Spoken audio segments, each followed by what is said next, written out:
Kita pergi kepada hadis yang pertama dalam bab kita ini, hadis 581.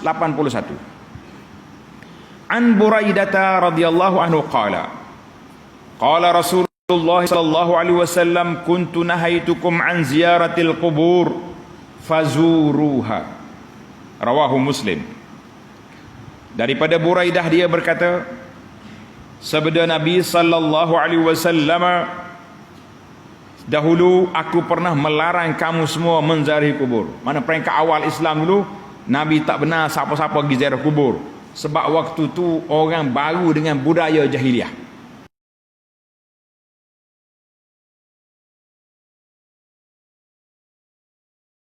Biasa pok jahiliah ni kalau pergi kubur, tarik rambut, bertempik, duduk meratap. Maka Nabi larang supaya perbuatan itu tidak berlaku di kubur orang Islam. Sehinggalah dimaklumkan, diajar, ditarbiah. Setelah mereka faham, Nabi kata fazuruha, sekarang pergilah ziarah kubur. Rawahu Muslim.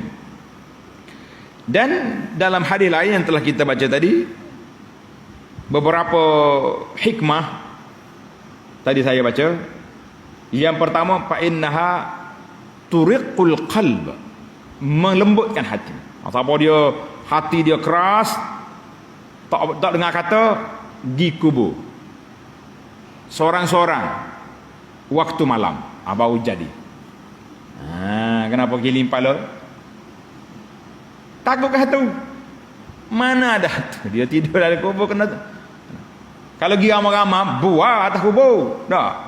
Ya atas kubur, bukannya lagi ingat mati. Allahu akbar. Orang mati pula bosan dia, mari buat atas kubur aku. Jadi kita pergi.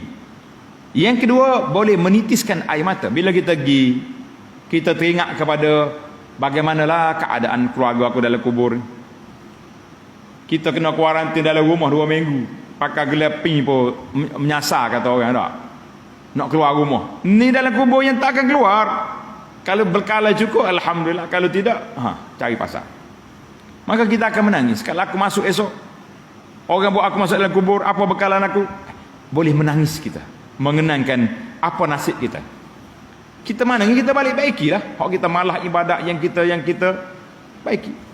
Dan dia mengingatkan kita ke akhirat. Jadi dalam riwayat kata wa fiha ibrah, mana di situ ada 4 perkara kelebihan ziarah kubur. Tandalah 4/4 hikmah ziarah kubur. Baik. Itu di antara hadis yang pertama. Dalam bahasa, tengok, dia kata dalam riwayat, wa fi riwayatin, dalam riwayat yang lain, faman arada an yazural qubur falyazur fa innaha tuzakkiruna bil akhirah. Kalau kamu, ini dalam terjemahan dia tinggal, ada wa fi riwayatin itu tidak ada di terjemahan. Tuan-tuan tambah sendiri. Dalam satu riwayat lain, Muslim lagi, siapa dia nak ziarah kubur, Nabi kata falyazur, pergi ziarah. Fa innaha tuzakkiruna bil akhirah, karena ziarah kubur itu mengingatkan kita kepada akhirat. Yang pentingnya, kalau tuan-tuan boleh tanda 4 hikmah ziarah kubur tadi pun, alhamdulillah. InsyaAllah kita pergi dengan motivasi, kita ingat ke mati, insyaAllah. Maka kata di para syarah hadis, kata hadis ini menunjukkan ada dalam Islam itu ada an-nasikh wal mansukh. Undang-undang itu ada yang dibatalkan dan ada yang membatalkan. Dalam hadis ini, undang-undang yang pertama, boleh ziarah kubur ke tidak? Tak boleh. Itu dia panggil mansukh. Siapa yang nasikh, yang memasukkan dia? Ayat hadis yang kedua.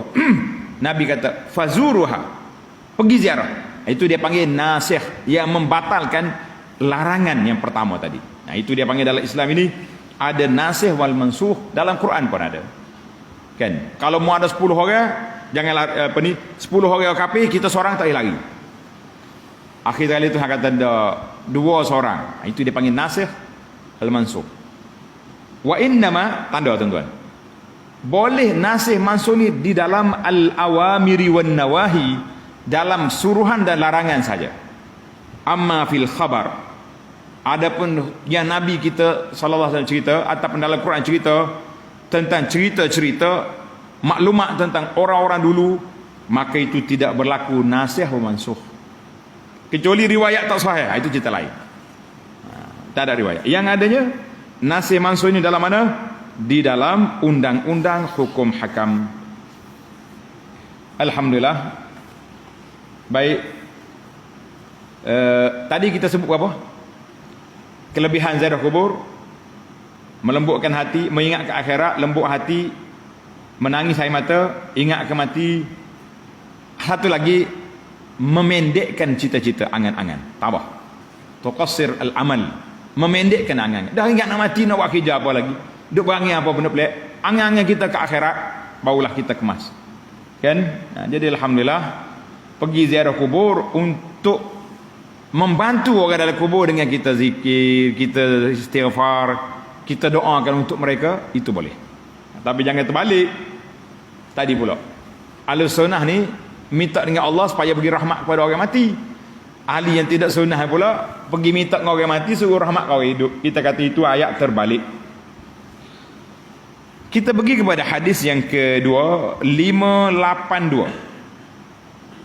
Wa an Aisyah radhiyallahu anha qalat, kana Rasulullah sallallahu alaihi wasallam kullama kana lailatuha min Rasulillah sallallahu alaihi wasallam yakhruju min akhiril laili ila al-baqi'. Kata di Aisyah, pada malam gilirannya bersama Nabi sallallahu alaihi wasallam. Oleh kerana Nabi ni isteri dia ramai, maka dia gilirlah malam ni rumah ni, malam ni rumah ni kan. Satu malam kena giliran di rumah Aisyah. Tiba-tiba di akhir malam Nabi tengok Aisyah dah tidur, dia pun bangun senyap-senyap, keluar pergi ke perkuburan Baqi'. Pergi ke Baqi'. Panjanglah cerita ni. Aisyah sedar. Nak pergi mana tu? Dia ingat Rasulullah nak pergi rumah bini sebelah lagi. Rumah dia dekat-dekat. Dia pun ikut. Rupanya Nabi ke Baqi'. Kubur Baqi'. Maka Nabi SAW, Nabi telah beri salam kepada ahli Baqi'. Assalamualaikum ahlad diyar minal mu'minina wal muslimin wa inna insya'allahu bikum lahiqun. As'alullaha lana wa lakumul afiyah. Ini hadis yang ketiga ni. Hadis yang kedua dulu. Baca terjemah baca Arab lah. Baik, kita undur balik kepada bacaan tu. Nabi kata, Assalamualaikum. Ikut belakang. Nak belajar nak ikut baca ni. Assalamualaikum. Dara qaumin mu'minin. Wa atakum ma tu'adun ghadan muajjalun wa inna insya'allahu bikum lahiqun. Allahumma ighfir li ahli baqi'il gharqad. Kita kena tu kalah sini. Kalau kubur kita jangan kata Baqi', ni Baqi' ni kubur Madinah. Kita kata tanda itu. Pelajar-pelajar tanda. Allahumma ighfir li ahli hadhil maqbarah.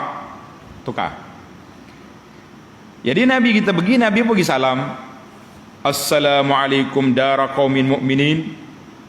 Semoga keselamatan atas kamu wahai para penghuni kuburan dari kaum mukminin, muslimin sama muslimat. Wa atakum ma tu'aduna ghadan muajjalun. Apa dijanjikan oleh Allah kepada kamu semua, nasaya akan kamu semua dapat esok bila hari kiamat. Lah ni tunggu dalam kubur dulu, jangan gopoh. Wa inna insyaallah bikum lahiqun. Dan kami insyaallah akan menyusuli kamu semua. Macam mana kita tak menangis? Kita baca, kita kata kita nak mati juga, nak masuk sini juga. Nangis ke tidak? Tapi kalau kita baca tak faham, sengih suka. Allahumma wafir, ya Allah ampunilah ahli Baqi'il Gharqad, penduduk penghuni Baqi' al-Gharqad. Hadis riwayat Muslim. Bagi kita, tuan-tuan kena tukar. Tulis itu, Allahumma ighfir li ahli hadhil maqbarah. Ya Allah ampunilah warga kubur ini. Kita pergi ziarah kubur ni, kubur Sungai Durian, kubur Pondok. Kubur mana pun kita pergi ahli kembar tu masalah. Kalau kita kata nak sebut nama boleh. Bagi penduduk itu apa ni, kubur ni, perkuburan Islam Sungai Durian ataupun. Tapi hak senangnya tak usah duduk main li ahli hadhil maqbarah. Ni kubur ni. Jadi, pergi kubur mana-mana pun tak payah tukar pamak. Nak tukar pamak ni kalau hak pandai bahasa Arab mudah. Tapi kalau tak apa pandai bahasa Arab payah kan. Baik. Timbul di sini kenapa Nabi kata insya-Allah. Wa inna insya-Allah. Kami insya-Allah akan menyusuli kamu. Kita ni kalau tak kata insya-Allah pun kita akan mati. Kan? Kenapa Nabi guna istisna? Kalimah illa.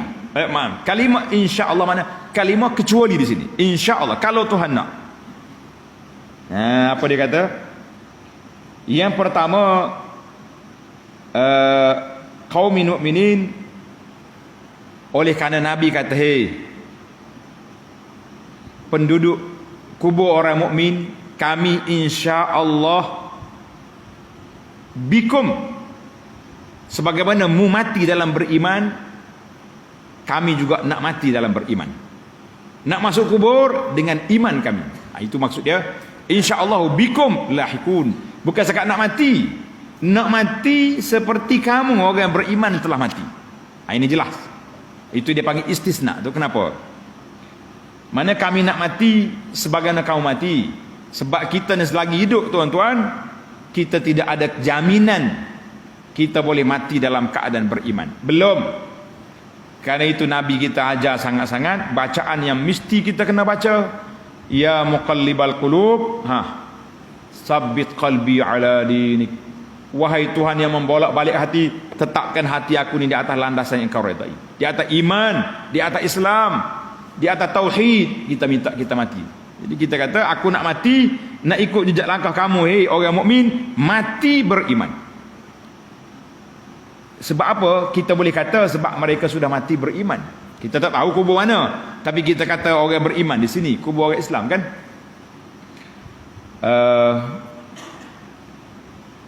Itu satu. Yang kedua, dia kata bukan syak, bukan kita ni ragu-ragu aku mati lagu tak. Dia panggil nak nisbahkan, itu bahasa Arab. Insya-Allah ni dia nisbah kepada kehendak Allah Taala. Kami ni dengan kehendak Allah akan mati. Maknanya kita ni hatman kita akan mati sebagaimana kamu juga mati. Kita kena letaklah di situ para jemaah sekalian, barulah kita terasa dekat kita dengan orang mati, dekat kita dengan lubang kubur. Kalau tidak pergi kubur 100 kali sehari pun duk kerah pedas situ, sebab kita tidak pergi dengan SOP ziarah kubur mengikut syarak. Apalagi hak pergi bergendang di kubur, bawa gendang atas kubur. Kita kata subhanallah. Kubur bukan tempat pesta, kubur tempat kita mengambil ibrah, pengajaran untuk membuat persiapan untuk mati. Masya-Allah. Kita pergi kepada riwayat yang ketiga. Wa an Buraidata kana an-nabiy sallallahu alaihi wasallam yu'allimuhum idza kharaju ila al-maqabir an yaqula qailuhum. Daripada Buraidah radhiyallahu anhu, dia berkata bahawa Rasulullah sallallahu alaihi wasallam mengajarkan kepada mereka apabila mereka keluar menziarahi kubur, Nabi ajar suruh kata apa? Ni kita jumpa bacaan. Kata semua. Assalamu alaikum ahlad diyar minal mu'minina wal muslimin wa inna insya'allahu bikum lahiqun. As'alullaha lana wa lakumul afiyah. Kalau kita main duk baca doa-doa salam-salam kepada orang kubur ni, meniti air mata. Nabi kata apa? Assalamualaikum wahai penduduk kubur dari kalangan orang mukminin dan muslimin.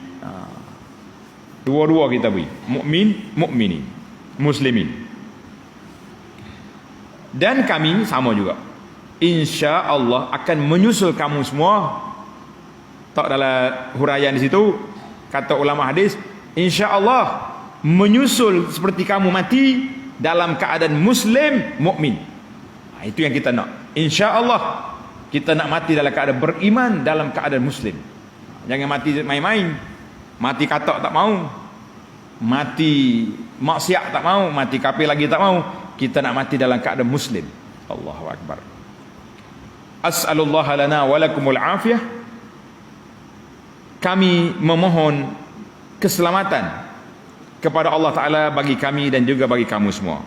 Jadi kita minta Allah Ta'ala selamatkan kita, selamatkan orang dalam kubur daripada fitnah kubur, daripada segala seksa kubur. Allah, hadis ini rawahu Muslim. Hadis yang ke seterusnya, bacaan lagi. Hadis 584. 584. Sebelum kita pergi hadis, kata di syarah dia, dalam hadis ni, dalam bacaan ni kita jamak antara kita dengan orang mati. As'alullaha lana wa lakum. Aku minta untuk kita dan untuk kamu semua keselamatan, kesejahteraan, afiah. Maka di sini tanda tuan-tuan, istihbabud du'a lil mauta, elok kita berdoa untuk orang mati, wa isyraq, dan kita masukkan nama kita sekali dengan mereka. Itu dia. Mana ya Allah selamatkan kami dan juga orang dalam kubur. Ya Allah selamatkan mak ayah aku ni daripada fitnah kubur, selamatkan aku dan dua ibu bapa kita. Kita jangan lupa kita. Jangan doa orang saja, kita kena doa kita. Kalau tidak rugi kita. Kita minta dengan orang, kita tak minta untuk kita. Kita kata ini satu kerugian, kan? Adapun salam, kita kena khususkan salam itu kepada dara qaumin mukminin. Ya, apa ni, wal muslimin. Takut ada dalam kubur kita ni orang bukan Islam, capur. Tempat kita ni mungkin tak timbul lah, sebab nama dia petanah perkuburan Islam. Tapi zaman Nabi tu ada kubur-kubur bercampur, kan? Perkuburan itu asal kubur orang Madinah, ada orang kafir, ada bukan Islam.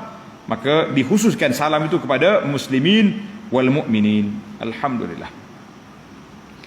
Bacaan yang ke seterusnya, wa ani ibn Abbas radhiyallahu anhuma qala marra Rasulullah sallallahu alaihi wasallam biquburil bil Madinati fa aqbala alaihim biwajhihi faqala. Daripada Ibnu Abbas dia berkata, Rasulullah sallallahu alaihi wasallam melalui depan kuburan Madinah. Mana Nabi pergi kubur Madinah, lalu baginda menghadapkan mukanya. Nabi kita ni kubur, dia paling muka dia ke arah kubur. Sebab kita nak wis salam. Orang tak wis salam ke punggung belakang. Orang yang mai ikut ni kita kata assalamualaikum, tak kenal lah gitu. Kita bagi salam untuk berhadap muka, kan? Faqala, kata, ikut sekali lagi bacaan. Assalamualaikum ya ahlal kubur. Yaghfirullahu lana wa lakum antum salafuna wa nahnu bil athar. Apa maksud dia? Semoga keselamatan tercurah kepada kamu semua, wahai penghuni kubur. Semoga Allah Subhanahu wa taala mengampuni kami dan kamu semua. Tengok, kita kena masukkan kita sekali dengan dia, mengampunkan kami dan kamu semua. Kamu telah mendahului kami, memari dulu sini, dan kami akan menyusul kamu semua. InsyaAllah aku juga nak mari sini. Hadis ini rawahu Tirmizi, dia kata hadisun hasan. Tapi para ulama penilai hadis, tengok nota di bawah, dia kata hadis ini sanad dia dhaif. Sanad dia dhaif. Sebab apa? Makna hadis tu sahih belaka, cuma masalah illa fa aqbala alaihim biwajhi. Hak dia kata Nabi kita paling muka tu.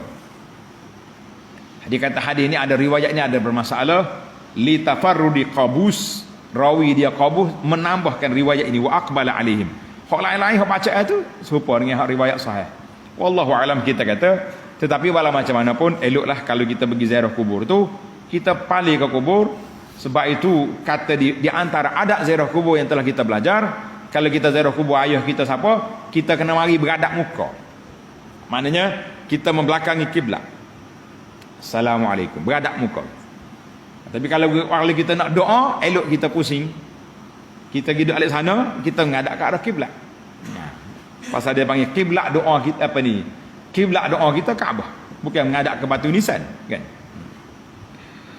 Baiklah, alhamdulillah para jemaah sekalian, tamatlah bab kita yang ke-66. Bab sunat galakkan anjuran ziarah kubur bagi orang laki-laki, digalakkan sangat-sangat. Dan kita juga buat kesimpulan termasuk wanita juga diboleh ziarah kubur, tapi jangan menjadi rutin budaya adab banyak ziarah kubur lah. Itu pun dengan syarat-syarat dia. Dan apakah bacaan yang kita nak baca bila ziarah kubur? Ini dia panggil bacaan yang syar'i, yang diajar oleh Nabi sallallahu alaihi wasallam. Habis dalam buku-buku kita tengok macam-macam orang buat format ziarah kubur, bagi salam. Patut baca ayat tu, baca ayat ni. Kita kata setakat yang kita tengok ini, riwayat-riwayat yang ada, Imam Nawawi tak bawa satu pun riwayat menunjukkan Nabi kita suruh ngaji Quran kubur ke apa. Cuma para ulama kita buat kajian lain pula, maka jadilah khilaf di situ. Oh boleh sebab gini-gini, tapi dari sudut kita nak cari sumber asal perbuatan Nabi dalam riwayat-riwayat ini tidak disebut. Kalau kita kata kalau ada, sah dari Imam Nawawi akan sebut, kan? Wallahu alam. Cuma ada dalam bab lain yang kita bincang dulu tentang perkara lain dalam hadis yang lain-lain tentang bacaan, seperti perbuatan para sahabat suruh baca Quran sekejap dekat dia sebelum lepas dia ke bumi. Kita kata ada khilaf di situ. Maka yang tak khilafnya pergi bagi salam, doa kepada orang mati, minta dengan Allah Ta'ala keampunan, itu tidak ada khilaf. Jadi hak khilaf-khilaf tu ialah kita kata kalau ada yang tak khilaf, kenapa nak ambil yang khilaf? Itu bahasa kita mudah. Tapi kalau orang khilaf, jangan pula kita nak berbalah. Itu kaedah.